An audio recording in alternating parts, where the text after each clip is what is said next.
Olá, galera! Sejam mais uma vez muito bem-vindos ao nosso canal Cachola Legal. Nosso tema de hoje será a Síndrome de Tourette.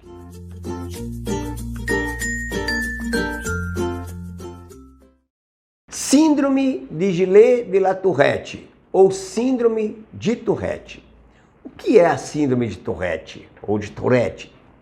É uma síndrome que leva a pessoa a ter movimentos e sons involuntários e sem controle, causando muito constrangimento aos pacientes que sofrem muito com a situação. E aí, pessoal, tudo bem com vocês? Estou aqui trazendo Vagabundo mais um vídeo aqui pro canal. E o vlog de hoje vai ser um vlog muito da hora, gente! Bom, pessoal, um dos piores sintomas da síndrome de Tourette, na minha opinião, é o de xingar as pessoas. A causa da síndrome ainda é desconhecida. Pode ser hereditária e geralmente se instala na infância antes de 18 anos de idade e atinge de 3 a 4 vezes mais pessoas do sexo masculino. O tratamento precoce é fundamental para obter melhores resultados e permitir uma vida próxima ao normal.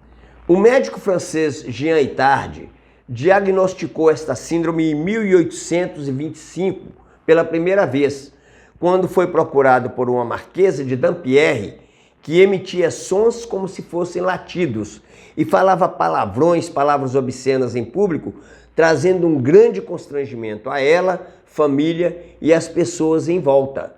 Mas o estudo e diagnóstico correto veio algum tempo depois, em meados de 1885, pelo neurologista Georges Gillet de la Tourette. Foi ele quem pesquisou a fundo a síndrome a partir do caso da Marquesa e de muitos outros casos que apareceram em seguida, chegando à conclusão que tal quadro não se parecia com os distúrbios neuropsiquiátricos que ele conhecia. Em 80% dos casos, a síndrome começa com tiques motores, como balançar o tronco, a cabeça, piscar, franzir a testa. Depois começam a tossir, fungar, pigarrear e falar palavrões, que é a coprolalia.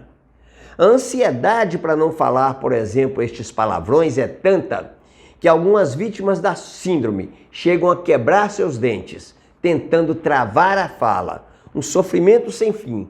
Também fazem gestos obscenos, que é a coprapraxia. Insultam as pessoas sem intenção, repetem o que a outra pessoa fala ou as suas próprias palavras, como se fosse um eco, que nós chamamos de ecolalia. Em Belo Horizonte existia um senhor que andava pelo bairro de bicicleta e ele, de vez em quando, ele começava a ter uns tiques da síndrome de Tourette e começava a falar palavrões. E ele desequilibrava, e muitas foram as vezes que ele caía, machucando inclusive, e uma certa vez ele foi abordado pela polícia por causa de reclamação do pessoal, que ele estava falando muito palavrão pela rua, e a polícia foi conversar com ele, ele continuou emitindo palavrões e eles levaram ele preso.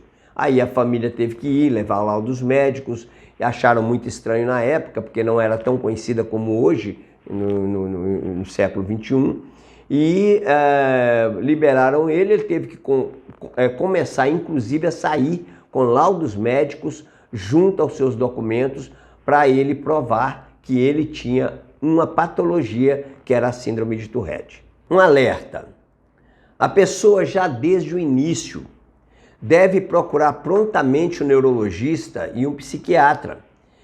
E este certamente indicará para terapias medicamentosas e provavelmente vai indicar um psicanalista ou um psicólogo para cuidar da pessoa. Se você notar que seu filho, neto ou alguma outra criança do seu convívio apresentam alguma forma de movimentos involuntários, leve-a para uma consulta médica imediatamente enquanto a síndrome ainda está no início. Não critique a criança. Os portadores precisam de tratamento, não de repreensão. Jamais repreenda a criança por um ato involuntário. Esta não é a forma correta. Atitudes desse tipo podem torná-la avessa até ao ambiente escolar, por exemplo, e piora ainda muito mais o quadro clínico, principalmente pelo bullying que ela vai sofrer durante um bom período, até que uma visita a um psiquiatra seja realmente dado a essa criança. Gosta de fazer barulho e incomodar as pessoas, Brad? Não, senhor. Então por que faz? Porque eu tenho a síndrome de Tourette. E o que é isso? É uma coisa no meu cérebro que me faz fazer barulhos estranhos.